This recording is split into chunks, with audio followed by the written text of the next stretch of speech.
Good day. Welcome. Thank you for joining me today. I have a question for you. Do you wear masks? Do you put on a different persona as you navigate throughout your day? Like maybe you're one way at work, another way at home, another way at the gym, another way when you go out with your friends. You see, we wear masks in order to cover our vulnerability. And our vulnerability is things that we have insecurities over, past hurts, things that we are maybe ashamed of or we're struggling to come to terms with about ourselves. So we wear these masks, or sometimes we wear the masks because we are afraid that other people will judge us, that we can't be our authentic selves around some people. Well, I have spent a lot of time preaching, teaching, and parenting about being your authentic self, about how God does not want you to live your life wearing masks. That is not how He created you to be. Well, then it was pointed out to me by a very wise 17-year-old son that I am the queen of wearing masks. And he was right. So, in an effort to become more authentic, I have created this series entitled Brutally Honest. And this is going to be a safe space where we, you and me, can become more comfortable taking our masks off. Now, if you don't know much about me, I am 49 years old. I'm from the Midwest. I am married to an amazing man who is from Ashland, Nebraska.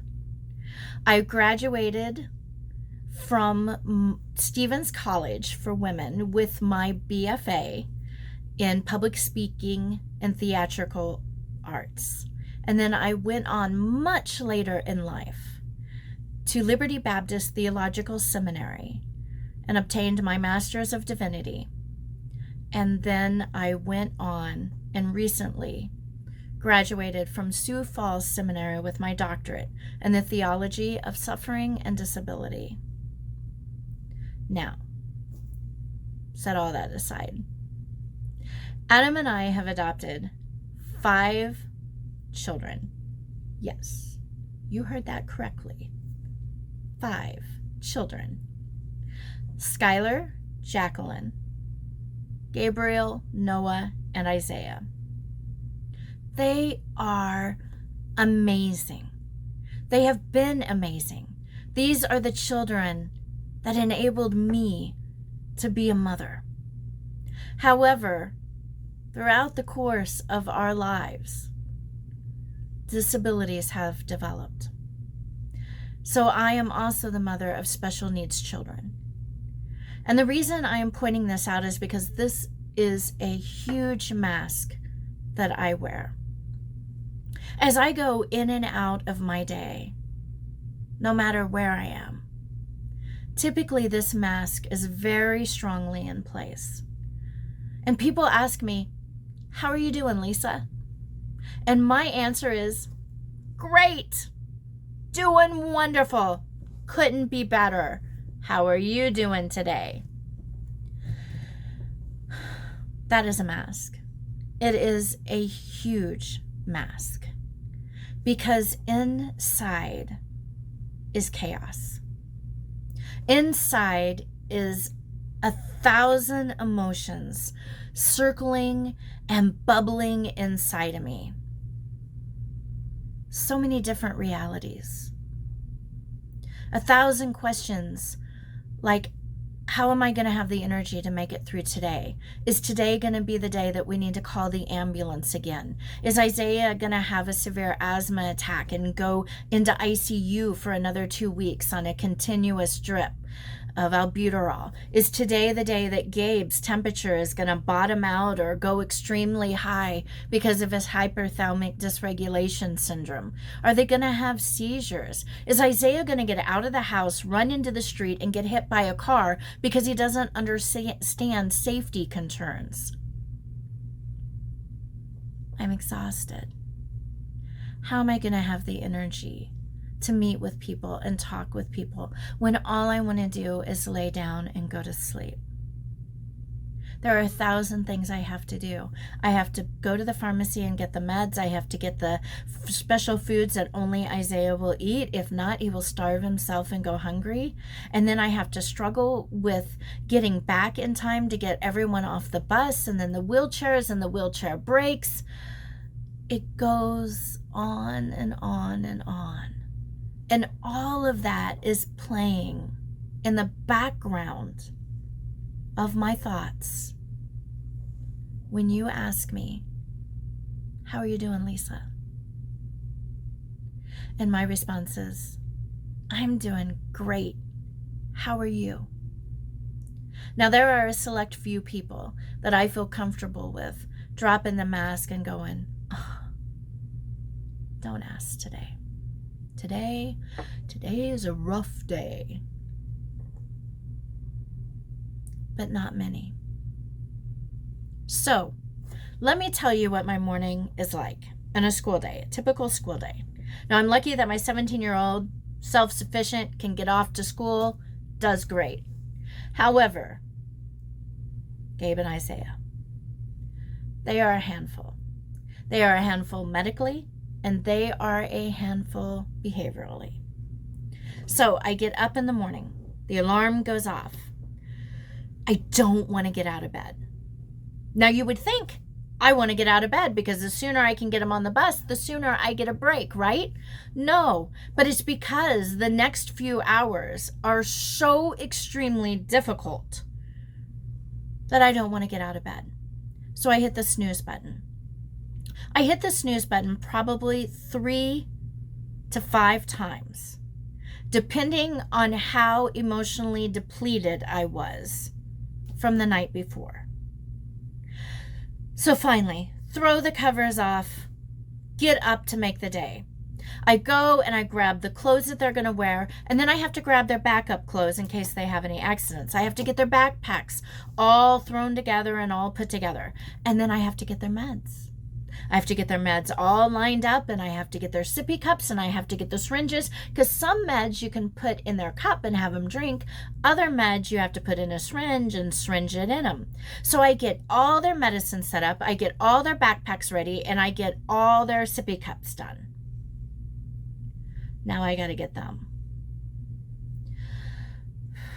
I always start with Gabriel, because Isaiah, he is rough in the morning. One thing you need to understand is most of their meds, especially their behavior meds, wear out throughout the night. So one of the things that makes them so difficult in the morning is that the meds are out of their system. So it is like 2 Tasmanian devils in the morning. And I'm all by myself. Noah has gone to school and Adam has gone to work. It is me and Isaiah and Gabe. So I get Gabriel up first because Isaiah's rough. You have to wrestle Gabe to get his meds in him. I mean wrestle. And there are a lot of times that Gabriel wins. I mean, he gets out of every hold you can imagine. He doesn't like taking medicine, and I don't blame him. It doesn't taste all that well. I don't like taking medicine.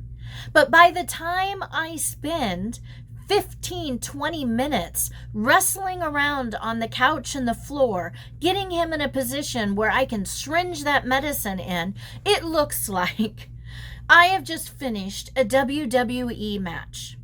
My hair is coming out of my ponytail, my glasses have been knocked off, I have red marks all over me from where he's pushing me away, because Gabriel is incredibly strong. So I get the meds in him. Next comes getting dressed. Gabriel figures out by this point that it's a school day and it's time for school. he doesn't particularly want to transition to school. I think he loves school once he gets there, but he doesn't want to transition. So then it's another wrestle to get the clothes on him. And the whole time, Isaiah is yelling at me from his security bed that it's time to get up and walk. He has his favorite movies and he wants them, and he's going down, he's scripting. Isaiah has autism. So he's scripting, telling me how he wants his day to go. And he's frustrated that I'm not paying attention to him because I'm wrestling with Gabe. So I get Gabe dressed, get Gabe something to eat, got his meds in him. He is ready to go to school, except for the harness you put on for the bus. And I go get Isaiah. And I do everything all over again. So, we are 5 minutes from the bus, and I feel a major accomplishment. Backpacks are made.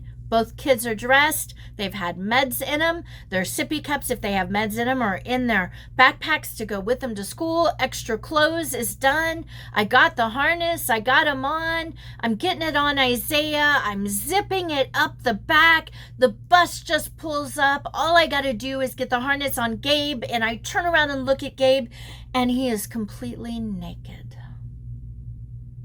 And that, my friends, is a typical morning. So I get Isaiah out to the bus. I come back. I get Gabe dressed. I wrestle with the wheelchair. Wheelchairs, they don't always work correctly. Wheels fall off. Handles fall off. The latches that keep the back straight break. It is a nightmare with wheelchairs. And I just want to point out that when you have an inclined driveway, wheelchairs in the winter are not fun because you are afraid that you are going to skate completely down your driveway and ram the child that you love directly into the bus because there is no way to stop. I get all of this done. They get on the bus. They're latched in. I wave goodbye. I blow my kisses. The bus drives off. And the whole rest of my day is waiting for me. That is a typical morning. Or going to the doctor's office. I love it when you go to the doctor's office because I'm being very sarcastic, because there's lots of sensory issues that trigger them. But one of the questions that we are always asked is, do you feel safe? Now, what they are asking is domestic violence regarding my husband. Do I feel safe with my husband? Or if my husband is there, does he, taking the kids, does he feel safe with me? Do either one of us beat each other up? And I always get so frustrated with this question because we do have safety concerns, but not from each other. I don't know if you can see my arm. Gabe and Isaiah are rough. When you're wrestling them to get their clothes on and you're wrestling with them to get their meds in them, or when sensory things happen and everything comes undone and they don't know how to self-regulate and they don't know how to handle their emotions, or with Gabriel, he's nonverbal and can't speak, so he's in pain or he's upset, and the quickest way he knows to tell you that is to lash out. When we answer and say, well, the only safety concerns we have are the child that you're seeing, every doctor and every nurse will look at you and go, that's rough. Okay, so are they still on this medicine, this medicine, this medicine, and go down their list? You see, nobody really cares when it's your child that's beating you up. And this is why I have to wear the mask. We have explosive children. They can't help it. This is how they were born, due to being born addicted to drugs and being born so premature. But we do have domestic violence in our home. It is from our children. And there is nothing that can be done. And it would appear that there are no support systems. There are no agencies we can call in to save the day. There is no magic pill that makes everything okay. But the trauma still happens. The internal trauma. Because when you're getting hit or bit or scratched or punched or kicked, it's still abuse, even if it is from your child. And you still have to live with that trauma. So Adam and I walk around as recipients of domestic violence. But it's from our children. And the mask that we wear is when you come up to us and ask us, how's your day? We do what every other victim of domestic violence does. We smile and we say, I'm fine. Little by little, we're learning to take off the mask. Little by little, we're learning to say, where did those marks come from? Did you get in a cat fight with someone? I'm beginning to say, Gabriel had a rough day. Isaiah had a rough day. Or we had a rough day. Now I know that that does not convey the trauma. It does not convey how difficult our day can be. But it's a start. Do you live with any form of domestic violence? And do you put a mask on to hide that?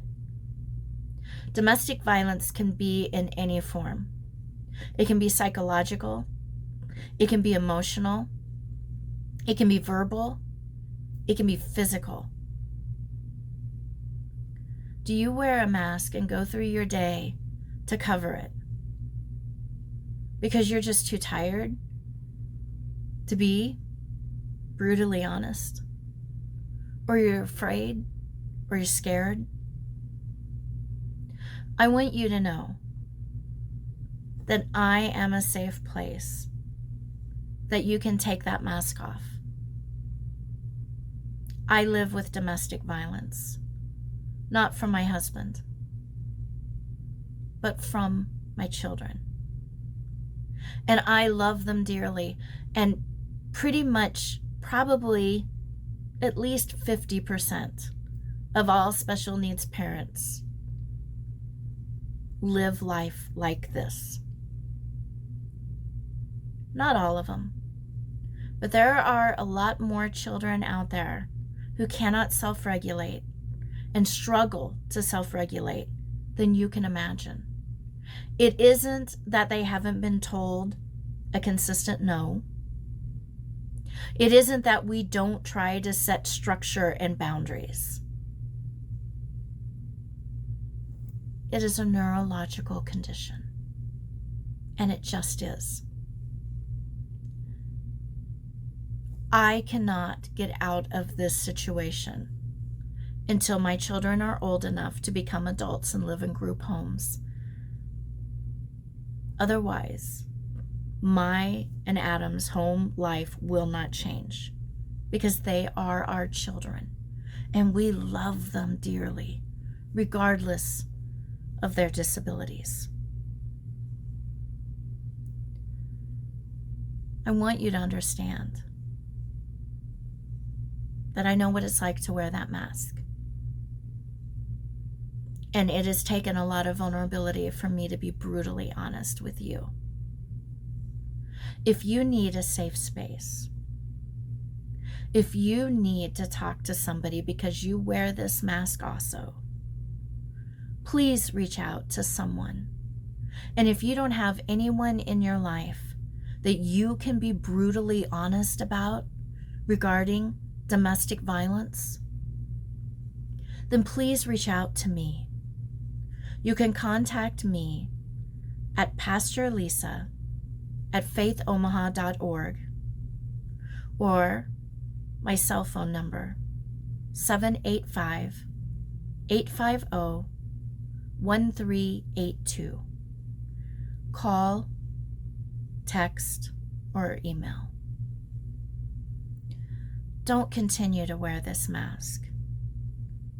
Find at least one person that you can be brutally honest with, because God doesn't want you to live like that. Now, if you don't wear a mask that hides domestic violence, what mask do you wear? What do you wish that you could be brutally honest about? If you have a topic or an idea or a conversation, please reach out to me. Again, by my email, pastorlisa@faithomaha.org, or by my cell phone, 785-850-1382. You're welcome to text. Just entitle it Brutally Honest Topic Idea, and we'll start addressing it together. Have a great day, and I hope that today you can at least loosen the string on some of the masks that you wear. God bless.